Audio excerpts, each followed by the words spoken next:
Okay, so my presentation is mainly trying to frame the linkages between public debt and tax justice. Because we are talking about public mobilization. I think how my presentation is set is just to kind of put out the issues, how they relate with each other, that is public debt and tax justice, and then maybe speak to how we can move forward in this conversation or how we can move forward as a movement. Now, my presentation is based on a recently launched publication called the Economic Sustainability in East Africa. And we worked on this publication together with the Africa Center for People, Institutions, and Society. As they are called ACEPIS, they are based in Nairobi and they are an Afrocentric think tank. And they are dealing in informing public dialogue, policy, and inclusiveness in sustainable development. So I believe I have 10 minutes. And so I'd like to just quickly go through the slides and then allow for some space for reactions or questions.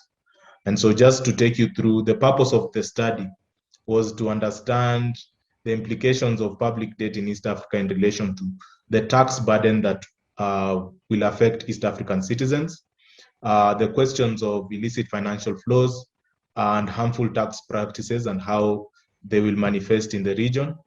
How does the question of public debt relate to issues of economic growth and resource distribution? And lastly, what does it mean in terms of empowerment and inclusion of citizen voices in public finance management, fiscal policy making? Now, if you think of economic justice, you have to think of the revenue cycles and then what that means in terms of public debt and taxation. When I speak about revenue cycles, you have to realize that tax has to be collected, then allocated, and then spent. You will then audit it. And so there is a chain of what happens to revenue year in, year out. But then if you look at the context of our economies, we have to look for means in which we finance these budgets or these revenue cycles. So from collection to expenditure and how it affects in terms of service delivery and so forth, we have to think about where does the money come from. Of course, there's taxation where you'll go out and collect money, but if that is not possible, then you have to think of where else to get, hence the issue of debt. So debt is one of the means by which you finance development. But then the question that we raise and why it becomes a question of economic justice is based on how you're doing or how you're going through the cycle. There are instances in which you find yourselves in a situation of tax injustice, where there is unfairness in the system, whether it is at the collection, expenditure, allocation, or even just general management. And these instances of tax injustice normally manifest by affecting service delivery for most citizens in the region. Now, in that case then, when we specifically look at the question of debt and taxation, then you see there are general concerns over the looming debt crisis in sub-Saharan Africa. This is because 40% of countries are in or at a high risk of debt distress. When we look at the region of our mandate in East Africa, the debt has grown very rapidly from 2010 to 2018. These figures, especially in terms of the recent coronavirus COVID-19 pandemic, definitely will be updated. But you can see there is a steady rise in a debt crisis in the region and across sub-Saharan Africa. In terms of the debt to GDP ratio, Kenya has 59.3%, Uganda 40%, Tanzania 36.7%, Rwanda 41%, Burundi 12%. Now, these are 2018 figures, but clearly with the challenges that you have, there's going to be a steady rise in this issue. Nonetheless, what we note is that increased debt has not translated into improved economic growth. So just because you're accumulating debt, and particularly in terms of how it is normally justified, has not translated in economic growth, directly linked to people's lives and so forth. And so you hear a lot of the conversation about how, what is this debt for? And how is it that it's not affecting people's lives and so forth? But then nonetheless, what has increased is the debt servicing cost. So if you think about the money that goes into paying the debt, this has increased significantly over that period. If you look at that table, if you take the case of Rwanda, from 2014-2015, it has jumped from 4.2% to 35% in 2018-2019. Some are steady. So if you take Kenya, for instance, it plays around 9 to 6 and 7%. Then come 2017, 2018, there is now a steady rise and so forth. So you can see we are paying out more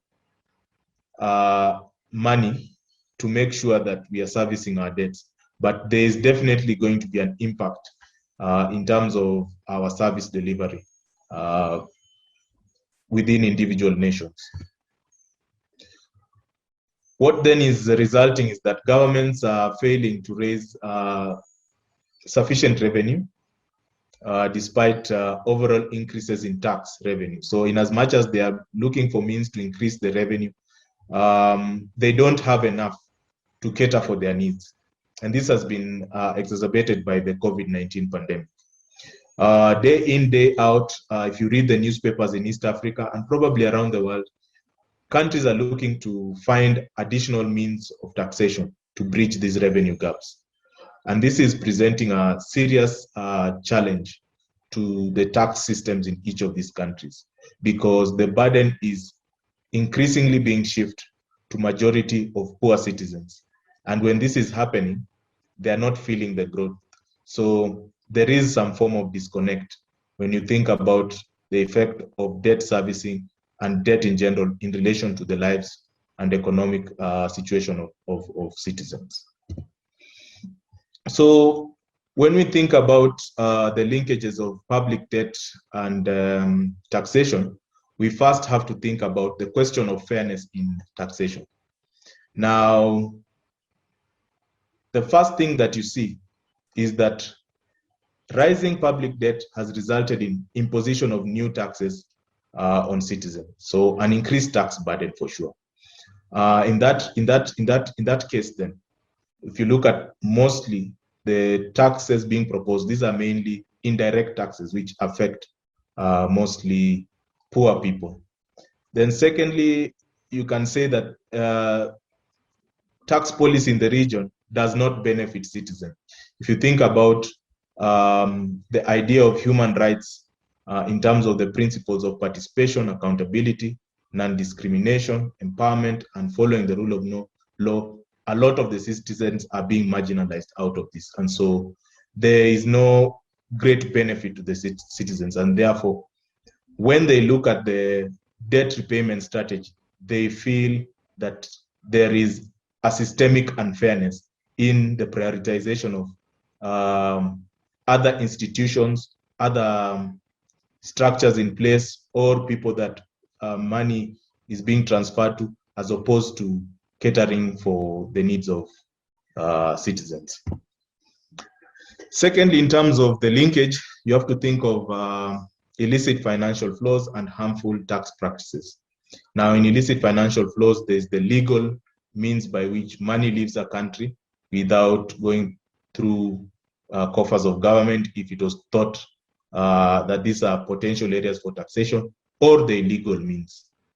What is happening is that illicit financial flows are increasingly outweighing overseas development assistance. Money going out isn't as much as money coming in, and that is impeding economic development and sustainability at averages of 6.1% of sub-Saharan Africa's GDP. If you think in East Africa, Kenya loses the most with an annual figure of 40 billion. With IFFs and harmful tax practices, which include crime, smuggling, and so forth, what happens to government is that they find themselves in a situation of shrinking revenue base And then with revenue losses, then you have budget strain, because now government doesn't have the means to cater to the needs that it needs to be addressing thanks to the social contract. Thirdly, when you think of economic growth and resource distribution in East Africa, there is no nonlinear relationship between the amount of debt a country has and the economic growth. So we find ourselves in a situation of growing account deficits, rising external debt, and this immediately shows a level of disconnect between what people expect economic growth to be while what is actually happening. The spending then goes increasingly to pay debts. Spending within countries and in provision of service delivery becomes very limited and inefficient, and therefore the citizens don't gain in terms of public goods and services, which are their rights. So we then get ourselves in a debt trap where borrowing then becomes the main source or one of the key sources of budget financing. And so you borrow to pay Peter, you borrow Paul to pay Peter, and this then becomes a never-ending cycle. Lastly, because of this strained situation, you find that in terms of empowerment and the inclusion of citizen voices, there is increasingly very poor public participation in management of fiscal policy. It's not only a question of poor public participation, but it seems, and sometimes when you investigate a bit more, they are deliberately weak frameworks that are in place to keep the government accountable. And then there's limited information on what debt has been accumulated and how it's being spent on. Lastly, you find that parliaments then become weak or are in a situation of weakness in that whole policy process, in that they can't hold the government to account and ask it about what exactly is this money being spent on, how is it being acquired, how can it benefit the systems better, and so forth. And so this then becomes a challenging process in terms of empowerment and having a say in what money is used for. Overall, the relationships between public debt and economic development, tax fairness, inequality are nonlinear, in that there are lots of disconnects in this. So there is need for further studies to demonstrate the strength of these linkages. And once those studies come out, they would help inform people in terms of how to act in getting tax justice, in getting economic justice through the revenue cycles, whether you have public debt or not. And so in that regard, other than the study we have done in relation to economic sustainability in East Africa, we have also done another study that speaks to the revenue obligations and civics in East Africa, where we speak mainly about human rights-based approach to tax justice. Here, we champion and say we should really look at tax justice as a question of participation, accountability, non-discrimination, empowerment, and the rule of law, in making sure that there is economic justice in the revenue cycles of public finance management. With this approach, we think that it is important, and this is something not only youths, but even women groups and people with disabilities and so forth, various interest groups that have a stake in revenue cycles have to use in order to champion their case. So with a human rights-based approach, in terms of programming and in terms of advocacy, we have to look at causality in terms of what are the causes of tax injustice, how do they manifest, are they close or are they far, and so forth. Secondly, we have to look at the patterns. We have to determine what kind of relationships do the people in power and the citizens have, and how do these play out in terms of implementation of revenue cycles and achievement of service delivery. Thirdly, we have to look at capacity gaps. Where are the challenges in terms of who has the responsibility, who has the authority, where are the resources located, how are the decisions being made, and how are these decisions being communicated? If there are problems in those processes, how can we address them? Fourth, we then have to determine priorities. On this, it's in terms of getting the right solutions, we have to determine importance, feasibility, and urgency. And then lastly, coming mainly to the question of implementing tax justice, always asking ourselves, how are we mobilizing and with whom? How are we communicating that we want tax justice in whatever process?